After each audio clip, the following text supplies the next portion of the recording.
Welcome to Podnutz Daily, episode number 200. And thank you guys for sticking it out for 200 episodes with us and putting up with me and all our guests. I hope you guys have been liking the show. 200 it's a cool number to hit.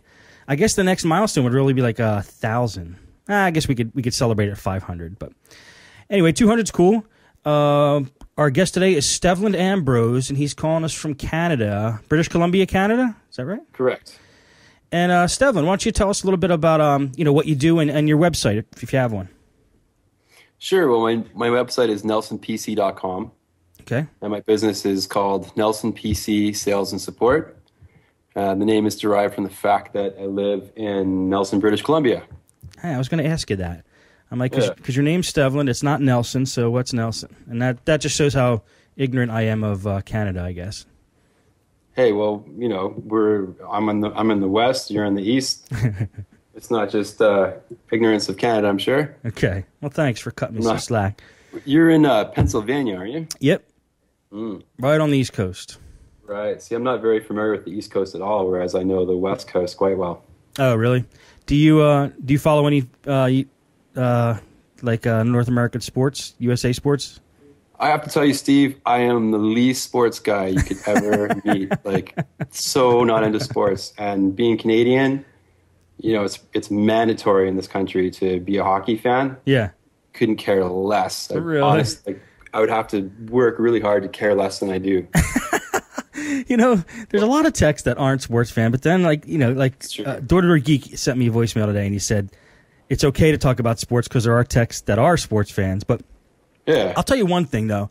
Nobody understands. I guess other cities are big in their sports, but nobody really understands the Philly sports. If you don't live in the city, because I actually put watching this game as a priority over a lot of things I would do in my life, and because they're the Phillies are in the World Series, and a lot of people they can't understand that. They say it's only a game, but if you live in the city, the thing is everybody else around you, the whole city is wrapped up in this thing, and it's hard not to be a sports fan in this city anyway. Plus, I don't know if that's. I'm pretty sure if I grew up there, I'd still be disinterested. I don't know. That would be an interesting test, but I'll take your word for it. Well, I was born and raised in Toronto, and I've even been in Toronto when the Blue Jays won the World Series and participated in the revelry. But, for me, it's like, why is everyone all of a sudden so happy and elated and showing such community spirit just because of a baseball team? That's true. It's a good question to speak. That's my perspective. You're thinking rationally. You're thinking very scientifically. There's no real reason, but it brings people together. And it kind of hurts a little bit that the only sport and the only game you actually participated in or felt any camaraderie was when the Blue Jays beat the Phillies in the World Series. That hurts. See, I didn't even realize it was the Phillies. It was. Was that the second time the Blue Jays won the World Series? I'm not sure, but it was it was in the early '90s when I saw it. All right. Anyway, let's get into some technical stuff because that's what this show's about. So your business there. What's the name of the actual business again? Nelson PC. Nelson PC. So you do computer repair, on-site, off-site. What's it like? I do both. I used to do a lot more mobile support. Okay. Then I started to get fat and lazy, and I just find I've really started to encourage people to bring me their computers when the situation doesn't warrant an on-site call. I mean, if they're having trouble, say, setting up a wireless network or something, of course, right, I got to go on site. But as a general rule, I find people are more than willing to pay for the convenience of having me go out there. But really what they're asking me to do is to tie my hands behind my back in the sense that I don't have the tools, I don't have all the resources I have at my shop, and I end up charging them more, because I'm spending so much time twiddling my thumbs, and a quarter of the time I have to take the machine back to the shop anyway. Right. So, but people somehow are, they love the convenience that they'll be aware of all those factors, but they'll still say, okay, they'll roll the dice and say, no, just come out. And they're more than happy to pay me for the time I waste on site before I declare, I have to take it back to the shop. So what do you like then? Do you like when they bring it in then, or do you? I mean, I'd really try and encourage that, yeah, because I can have a better workflow. Yeah. I can get way more done, and I just feel like I'm giving a better quality service for my time. Yeah. So even though you're probably making the same amount if they're going to willing to pay for it, you feel better about doing the job when you bring it back because you're giving them a good value. Yeah, and yeah, you feel better because I feel like I look better because they drop their computer off, then they come pick it up and it's working. Yeah. Whereas, they don't see me when I'm standing there for hours on end scratching my head. Right. Right.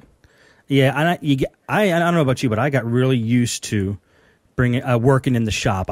After working in the shop for a year, I used to hate going out and doing jobs. But yeah. Do you feel like that too? Well, I like to get out, to tell you the truth. I do like it, but I just find it's such an interruption in my workflow, like just getting ready to go out and then the travel time. It's somehow just, it doesn't seem to add up properly, but it just seems to take a big chunk out of the day. Yeah. So, yeah.